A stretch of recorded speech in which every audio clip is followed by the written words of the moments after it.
Suspect, namimigay ng piso phone. Suspect, mamimigay ng cellphone! Kaya may tanong po sa'yo si Miss Ivana. May TikTok ka po ba? Wala, ma'am. Wala, yun lang, sayang. Kuya, may TikTok ka ba? Ma'am, wala ko. Wala! Pero Kuya, may TikTok ka ba? Yes po, nakapalo po ako sa inyong dalawa. basag na yung cellphone, kailangan palitan. Oo nga. Tingnan natin. Oo nga, nakapalo. Si Ma'am Ivana. Yay! Okay. Ito ngayon kailangan mo gawin. Punta ka sa account ni Miss Ivana, i-click mo yung live event, tapos mag-register ka. Register! Register!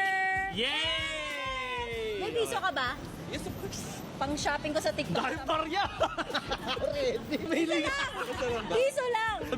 Piso. Yay! Cellphone! Buksan mo muna. Ano, baka kasi prank. Pagbukas na walang cellphone. Check mo muna kung legit. Kalma ka lang, hindi mo na nangaagaw. Grabe, piso cellphone. Ba't ka may piso cellphone? Para marami makakuha ng mga cellphone ngayong Pasko. Namili ka sa mall at Yes! At ngayon, nakuha mo ng isa doon.